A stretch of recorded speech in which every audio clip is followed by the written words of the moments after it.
talking about the rebound effect of unhealthy eating, right? And or healthy eating. Like if you go all in and then all of a sudden you are seeing food that you consider bad food, you will crave that more and more and more. This week we want to talk about what we did last week, right? So last week we really got into this longevity diet. I finished up this book, The Longevity Diet by Valter Longo, PhD. He's a researcher in California that does a lot of research with mice about autophagy. And autophagy is a stage that the body gets into when it goes without food for a while. So during fasting, right? That's one of the benefits of intermittent fasting. And his thing here is a 5-day fast mimicking diet. So it's essentially an eating style where you're eating particular types of foods that really mimic the benefits of fasting, right? And the benefits of fasting, that autophagy stage that you end up getting into with fasting, is associated with, at least in studies with mice,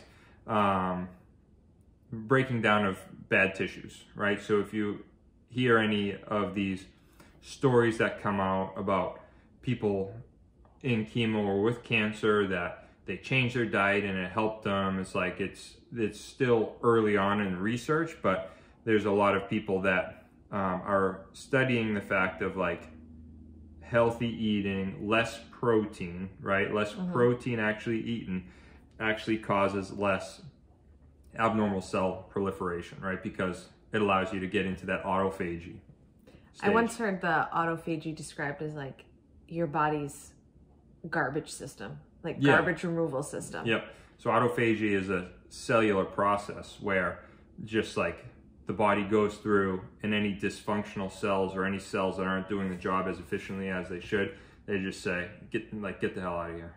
Yeah. Right. And it would make sense in terms of the biology of why it works, is if there isn't enough, if there isn't enough fuel, right? If there isn't enough readily accessible food coming into you all the time, then the body has to rid itself of any whatever's extra, in there, right? Anything that's like a, I don't know, like dead weight, you know, that they're carrying around that isn't pulling its own weight. They want to get rid of it. Okay, so that's really where the methodology comes from. So this Valter Longo, he talks a little bit about the blue zones, which I've talked to patients about in the past, right? And very similar to our philosophy about eating until dun, dun, dun. we actually made the meal. So Maureen, give us a breakdown as to how we usually eat on a regular basis when we aren't overindulging or when we aren't really restricting our diet. Yeah, so we are pretty consistently eating primarily veggies. We make sure that we have veggies at every meal. And at least 1 to 2 servings. You and I probably have a little eat more. 2 servings per meal of veggies. And so we balance the veggies with some beans. We usually have beans once or twice a week. And then... good source of protein there. Good source of protein. So that usually, the beginning of our week is usually very veggie, very bean-based. And then towards the middle to end of the week, we usually have some animal protein, usually at least one how often serving. are we eating animal protein? Probably 3 out of 7 nights. Okay. And typically that's at like 1 meal a day. We're not eating animal. Well, you do eat eggs in the morning. But aside from... I like my eggs. You do. You love your eggy toast. Eggy toast. That's the way it's supposed to be. I love the eggy toast. Yeah, but we eat like 3 probably dinners a week. Limited grains. I was going to get there. Yeah. Oh, sorry. Go. Keep feature going. Animal protein.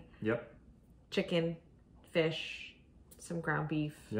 And then, we will eat some grains, but really like very specific grains, like millet, ancient grains, millet, sorghum. What else do we do? We do a lot of cauliflower rice, which is not a grain, but it's a good grain replacement. It's quinoa. Quinoa, we have started to do a little bit more quinoa because you've really noticed your protein has been down. Lower, yeah. So that's a good... I've been putting my stuff into apps lately and realized that my protein has been less than it should be, even though I even want it to be lower than what the recommendations are. So we do like, and we'll cook that in the Instant Pot. Yep. Quinoa, and then we do eat a lot of sweet potatoes. Yep. And again, that's not a grain, but it's kind of like that. Yep, but those are side dish that people are used to. And those are filling and hearty. Yeah. Yep. Yeah. Wicked good. All right, so the longevity diet in summary, right? So that's what we were eating. Longevity diet in summary, we got it right in here. He's like, eat mostly vegan, plus a little fish, limiting meals with fish to a maximum of 2 to 3 times per week. Doing that, right? Yep. And then it says, if you are below the age of 65, keep the intake of protein low. And this is key, right? So it says 0.31 to 0.36 grams per pound of body weight. So he says that comes to 40 to 47 grams of protein per day for a person weighing 130 pounds and 60 to 70 grams of protein per day for someone weighing 200 to 220 pounds. Those beyond the age of 65 should have slightly increased their protein intake, okay? Then we've got minimized saturated fats from animals and vegetable sources, follow a diet with high vitamin and mineral content. Boom, we do that. Select ingredients among those discussed in the book that your ancestors would have eaten, right? So that's the quinoa. Quinoa is one of those types of things that people put into foods to kind of give it that ricey or grainy type of texture, right? Yeah, and we just really avoid any processed foods, really, for the most part. Yep. And that's really it. So, all right, so when we started putting this in practice last week, what was the biggest difference that you were noticing? The biggest difference was there was a lot more grains. Yep. There seemed to be... Like we had yogurt and... What was I having for breakfast? And a lot more like nut-based dairy products. Yeah, I had almond milk. I poured you a glass of milk. I haven't had milk. So when I was in chiropractic school, my second year in, my professor was talking about the inflammatory impact that cow's milk can have. So I'm like, I don't drink milk all that much, so I just cut milk out. I haven't had a glass of milk or anything milky. No, then until that. Yeah. Talking about like 10, 12 years.